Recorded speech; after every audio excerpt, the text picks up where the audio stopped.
JEE main 26 का अप्रैल attempt का तुम्हारा फाइनल एग्जाम हो गया है। काफी सारे बच्चों को ये कंफ्यूजन आ रही है कि भैया जो मेरे XYZ मार्क्स आ रहे हैं उस पर कितने परसेंटाइल बन रहा है, क्योंकि मुझे हर जगह अलग इन्फॉर्मेशन मिल रही है।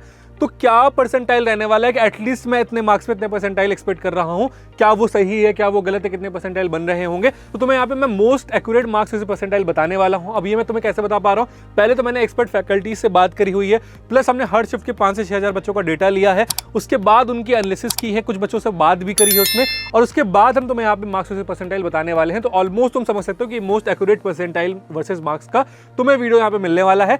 प्लस साथ में यहाँ पे देखो थोड़ा बहुत 1-2 मार्क्स से ऊपर नीचे परसेंटाइल हो रहा होगा, बट इसके अराउंड ही तुम्हारी सारी चीजें रहने वाली हैं। ठीक है, इसके अलावा तुम्हें सेफ स्कोर बताने वाला हूँ। अगर तुम जो है जेईई एडवांस के लिए चाहते हो क्वालिफाई करना कि भैया मैं कितने मार्क्स पे या फिर कितने परसेंटाइल पे जेईई एडवांस के लिए क्वालिफाई कर जा रहा हूँ, तो वो भी डेटा मैं तुम्हें दे दूंगा कि इतने परसेंटाइल या फिर इतने मार्क्स अगर तुम्हारे आ रहे हैं तो तुम जेईई एडवांस के लिए क्वालिफाई कर जा रहे होगे। साथ में तुम्हारा जेईई का एग्जाम हो गया है। बहुत सारे बच्चे पूछ रहे थे कि भैया कौन कौन से ऐसे एग्जाम्स है जो हम दे सकते हैं, तो तुम्हें मैं एक ऐसा एग्जाम बताने वाला हूं जो तुम्हें देना ही चाहिए, और 12 अप्रैल की लास्ट डेट है, तो तुम उसके पहले उसमें रजिस्ट्रेशन भी कर देना है और एग्जाम दे देना। क्योंकि देखो यार तुम्हारे पास एटलीस्ट ऑप्शन रहने चाहिए। मैं तब तक तुम्हें फॉर्म फिल करने से मना करता हूं जब तक जो तुम्हारा जेईई का सेकंड शिफ्ट का एग्जाम नहीं हो जा रहा होता है, बट अब एग्जाम हो गया है, अब तुम्हारे पास लिमिटेड टाइम बचा है कि इसमें तुम जो है अपने ऑप्शंस निकालना शुरू करो कि जेईई तुम्हारा चाहे जैसा हुआ है, काउंसलिंग हम बाद में देख लेंगे। अब तुम्हारे पास ऑप्शन एटलीस्ट 3-4 ऑप्शन ऑलरेडी होने चाहिए कि ठीक है भैया अगर मुझे यहाँ पे ये वाला कॉलेज नहीं मिला तो मेरे पास 3-4 ऑप्शन ऑलरेडी सॉर्टेड है। ठीक है, इसके अलावा तुम्हारा कोई डाउट आता है, कोई कंफ्यूजन होती है, तो डिस्क्रिप्शन बॉक्स में प्रोफाइल फॉर्म दिया गया है, उस फॉर्म को फिल करो, हमारी टीम से बात करो, हमारी टीम से डिस्कस करो, वो तुम्हें गाइड करते रहेंगे तुम्हारे पास क्या कैसे बेटर ऑप्शन रहने वाला है।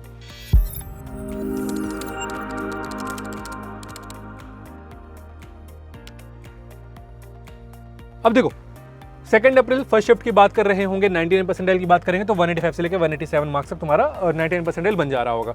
95 परसेंटाइल तुम्हारा 135 से लेकर 137 मार्क्स तक बन रहा होगा। 90 परसेंटाइल तुम्हारा 110 से लेकर 115 मार्क्स तक बन रहा होगा। डिफिकल्टी लेवल की बात करेंगे तो इजी टू मॉडरेट लेवल पे आया हुआ था as compare to January attempt. ये काफी इजी शिफ्ट थी। ठीक है, as compare to January attempt, बार बार ये चीज बोल रहा हूँ कि जनवरी में पेपर बहुत ज्यादा डिफिकल्ट आया था। अब मैं जनवरी और अप्रैल दोनों के एग्जाम तुम्हें देने के लिए किस लिए बोल रहा होता हूँ, क्योंकि बहुत बार ऐसा होता है कि 130 मार्क्स पे तुम्हारी हो सकता हो कि जनवरी अटेम्प्ट में 98 परसेंटाइल बन गई हो, पर अब की 130 मार्क्स पे हो सकता है तुम्हारे 95 परसेंटाइल बने। तो तुम्हारा प्रीफर किसको किया जा रहा होगा, प्रीफर तुम्हारा 98 परसेंटाइल को किया जा रहा होगा। तो इसीलिए अगर तुमने जनवरी अटेम्प्ट में अच्छा परसेंटाइल बना लिया है तो तुम बहुत सेफ जोन में थे। ठीक है, सेकंड अप्रैल शिफ्ट टू 170 से 175 99 परसेंटाइल, 95 परसेंटाइल 125 से 130, 90 परसेंटाइल 100 से लेकर 105 मार्क्स। डिफिकल्टी लेवल तुम्हारे मॉडरेट साइड पे था, यानी कि मतलब बहुत ज़्यादा डिफिकल्ट भी नहीं था, बहुत ज़्यादा इजी भी नहीं था। ठीक है, 4 अप्रैल शिफ्ट 165 से 170, 115 से 120 95 परसेंटाइल। 90 परसेंटाइल की बात करेंगे तो 95 से 100 मार्क्स तक तुम्हारे यहाँ पे 90 परसेंटाइल बन रहा था। अब ये वन ऑफ दी शिफ्ट थी जहाँ पे मैथ्स एकदम भी डुएबल नहीं थी, मैथ्स बहुत ज़्यादा हार्ड साइड पे थी, बच्चों को बहुत सारी प्रॉब्लम्स हो रही थी मैथ्स सॉल्व करने में, 8 से 9 क्वेश्चन ही बच्चे कर पा रहे थे इजिली। ठीक है, तो तुम्हारी ये डिफिकल्ट साइड पे थी और हार्डेस्ट मैथ्स थी यहाँ पे।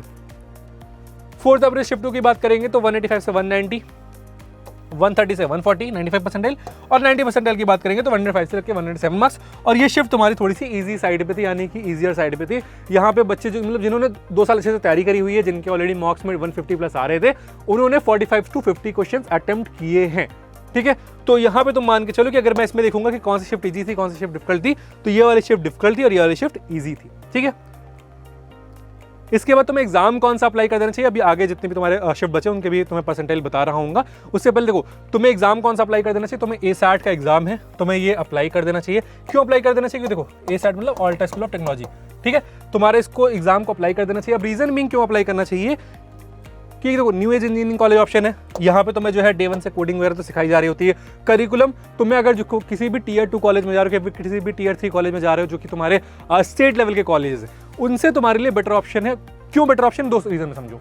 पहला, क्योंकि देखो करिकुलम यहाँ पे तुम्हें डिफरेंट मिल जाएगा एज कंपेयर टू जो भी तुम यूनिवर्सिटी का करिकुलम देख रहे होगे, जितनी भी तुम्हारी स्टेट यूनिवर्सिटी है उनसे।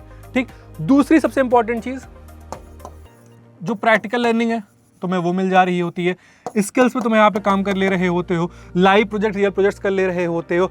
अब यहाँ पे किसको एडमिशन लेना चाहिए, मैंने बहुत क्लियर किया हो कि जितने भी न्यू एज इंजीनियरिंग कॉलेजेस हैं। ठीक, अगर तुम कोडिंग में इंटरेस्टेड नहीं हो, तुम्हारा मतलब डे 1 से भैया मुझे कोडिंग नहीं ही करनी है, मैं नहीं कर पाऊंगा, मेरे बस का है ही नहीं, तो फिर छोड़ देना। बट अगर तुम इंटरेस्टेड हो कोडिंग में, तुम चाहते हो कि यार तुम्हारे पास एटलीस्ट एक बैकअप ऑप्शन अच्छा रहना चाहिए, ठीक, एक ऑप्शन तुम्हारे पास अच्छा रहना चाहिए, तुम्हारा जेईई चाहे जैसा गया हो, तो उस केस में तुम ASAT को अप्लाई कर सकते हो। लिंक तुम्हें डिस्क्रिप्शन बॉक्स में मिल जा रही होगी।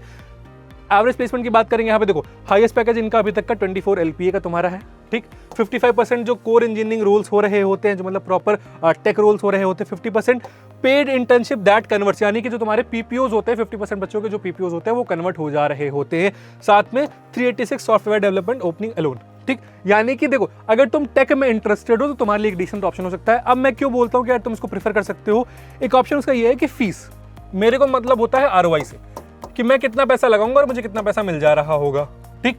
तो ROI मेरे लिए सबसे इंपॉर्टेंट हो रही होती है। तो यहाँ पे मेरे इनके देखो 5-6 कैंपसेस हैं, ठीक। पुणे में है, बैंगलोर में है, तुम्हारे यहाँ पे गुड़गांव में है, इसके बाद तुम्हारे पास दिल्ली NCR में काफ़ी कैंपसेस हैं। तो टोटल जितने भी तुम्हारे कैंपसेस हैं, मध्य प्रदेश में तुम्हारे कैंपस है, तो जितने भी तुम्हारे कैंपसेस हैं ना, अब यहाँ पे तुम्हें जो फीस लग रही होगी वो कहीं ना कहीं 12 से 15 लाख रुपए लग रही होगी, ठीक है। और ROI तुम्हें वहाँ पे मिल जा रहा होता है। तो ROI तुम्हारे एटलीस्ट यहाँ पे जस्टिफाई होती है। वो ऐसा नहीं कि तुम 30 लाख 40 लाख 50 लाख खर्चा कर रहे हो, फिर जो तुम्हें वो 4-5-6 लाख का एवरेज पैकेज मिल रहा है और तुम्हारे लिए ROI जस्टिफाइड नहीं है। तो वो एक पर्टिकुलर यहाँ पे रीजन तुम्हारा हो सकता है, ठीक है। बाकी कितने परसेंटेज ऑफ जॉब, 55% तुम्हारे सॉफ्टवेयर इंजीनियरिंग जॉब्स थी, 27% AI/ML जॉब्स थी, 7% प्रोडक्ट एंड कंसल्टेंसी में जॉब थी, 6% business development and 5% quality and automation, ठीक है। तुम्हें एक्स्ट्रा क्या यहाँ पे मिल जा रहा होता है, मैंग इंजीनियर्स एंड CTOs। अब देखो ये मैं फिर से बोलता हूँ, ये मेंटरशिप होती है, ठीक। तो ये चीज़ ध्यान रखना, ये मेंटरशिप होती है, फुल टाइम फैकल्टीज नहीं होते हैं, इस चीज़ का तुम्हें ध्यान रखना है। इसके बाद AI स्मार्ट क्लासरूम, ये सब मिल जाता है, AI first updated every semester ये मिल जाती है। 15+ AI tools from day one, ये एक इंपॉर्टेंट चीज़ है यार, कि तुम जितने भी तुम्हारे नए AI टूल्स आ रहे हैं इन पे तुम्हारी कमांड्स होनी ही चाहिए। तो तुम्हें यहाँ पे वो मिल जा रहा होता है कि तुम एटलीस्ट डे वन से 15+ AI टूल्स पे सब कुछ अपना कर रहे होगे, प्रॉम्प्ट इंजीनियरिंग सीख रहे होगे, किस तरीके से हम AI को कंट्रोल करते हैं, किस तरीके से हम AI से प्रोजेक्ट्स डेवलप करवा सकते हैं, AI से किस तरीके से हम वेबसाइट डेवलपमेंट कर सकते हैं, ये सारी चीज़ें तुम सीख जा रहे होगे यहाँ पे। साथ में एप्पल मैकबुक तुम्हें फर्स्ट डे से मिल जा रहा होता है। इसका बिल्ड रियल AI प्रोजेक्ट हो गया, डिप्लॉयमेंट पोर्टफोलियो ऑन गेटअप, यानी कि वही सारी चीज़ें तुम्हें समझा रहा हूँ। प्लस एक इंपॉर्टेंट चीज़ है कि 6 मंथ्स की यहाँ पे तुम्हें पेड इंटर्नशिप भी मिल रही होती है। तो ये तुम्हारा था, इसको तुम अप्लाई कर देना, लिंक तुम्हें डिस्क्रिप्शन बॉक्स में मिल जा रही होगी। और लास्ट डेट 12 अप्रैल है, तो उससे पहले अप्लाई कर जरूर देना, ठीक है। चलो मार्क्स परसेंटाइल पे हम वापस आते हैं। 5 अप्रैल शिफ्ट 1 की बात करेंगे तो 99 परसेंटाइल तुम्हारा 185 से लेकर 190, 95 परसेंटाइल तुम्हारा 135 से लेकर 138 मार्क्स तक, 90 परसेंटाइल तुम्हारा 110 से लेकर 115 मार्क्स तक तुम्हारा ऑन एन एवरेज रहने वाला है। शिफ्ट की बात करेंगे तो इजी से मीडियम शिफ्ट, मॉडरेट शिफ्ट के बीच में ही तुम्हारी ये वाली शिफ्ट थी। 5 अप्रैल शिफ्ट 2 की बात करेंगे तो 165 से लेकर 170 मार्क्स, 95 परसेंटाइल तुम्हारा 120 से लेकर 125 मार्क्स, और 90 परसेंटाइल की बात करूंगा तो 95 से लेकर 100 मार्क्स के बीच में तुम्हारा रहने वाला है। 6 अप्रैल 160 से 165, 95 परसेंटाइल 115 से लेकर 125, 90 परसेंटाइल तुम्हारा 90 से 95, और ये तुम्हारी सबसे ज्यादा डिफिकल्ट शिफ्ट थी, मोस्ट डिफिकल्ट शिफ्ट। मैं सेंटर पे रिव्यू लेने गया था, बच्चे रो रहे थे इस शिफ्ट में, ठीक है, जनरली बच्चे रो रहे थे इस शिफ्ट में। तो ये तुम्हारी थोड़ी सी डिफिकल्ट शिफ्ट थी, यानी कि यहाँ पे 160 तक अगर तुम स्कोर कर रहे हो तो तुम्हारा 99 परसेंटाइल बन जा रहा होगा, ईजिली बन जा रहा होगा, ठीक है। 6 अप्रैल शिफ्ट 2 की बात करेंगे तो 170 से 185, 130 से 135, 185 से लेकर 110, और यहाँ पे तुम्हारी ये मॉडरेट लेवल की शिफ्ट थी, यानी कि तुम्हारा ये पूरा ओवरऑल एनालिसिस रहा है अभी तक का, जितने भी मार्क्स से परसेंटाइल मतलब हुए हैं।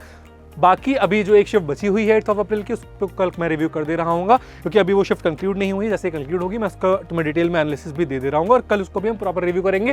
प्लस NITs के लिए तुम्हें कितने मिनिमम मार्क्स चाहिए, कल हम एक डिटेल वीडियो उस पर भी कर रहे होंगे, तो उसको भी जाकर चेकआउट कर लेना। बाकी कॉलेज सर्च को ऑलरेडी सब्सक्राइब करके रखना, जैसे तुम्हें कोई भी नई वीडियो आती है, सारी काउंसलिंग यहाँ पे लाइव करवा रहा हूँ, सारे कॉलेज रिलेटेड डाउट यहाँ पे तुम्हारे क्लियर कर रहा हूँ, सारे कॉलेज का रिव्यू कर रहा हूँ। तो तुम्हें क्या करना है, कॉलेज सर्च को सब्सक्राइब करके रखना है पहले से, ठीक है। मिनिमम कट ऑफ की बात करेंगे, तुम जिससे IITs में जा पा रहे हो, जे एडवांस एग्जाम दे पा रहे हो, जनरल कैटेगरी बच्चे 110 से लेकर 125 मार्क्स तुम्हें स्कोर करना है, डिपेंडिंग अपॉन शिफ्ट। EWS 70 से 80 मार्क्स, OBC कैटेगरी 65 से 75, SC 40 से 45, ST 30 से 35। इतने मार्क्स अगर तुम स्कोर कर रहे होगे तो तुम JEE एडवांस के लिए क्वालिफाई कर जा रहे होगे। इसके अलावा तुम्हारा कोई डाउट आता है कमेंट सेक्शन में पूछ सकते हो, profile analysis form description box में मिल जाएगा, उसको फिल कर देना। इसके अलावा ASAT का एग्जाम की लिंक तुम्हें डिस्क्रिप्शन बॉक्स में मिल जाएगी, उसको अप्लाई कर देना। और कोई डाउट आता है किसी कॉलेज का पर्टिकुलर रिव्यू चाहिए तो कमेंट सेक्शन में बता देना, इस वीडियो को सारे दोस्तों के साथ शेयर कर देना।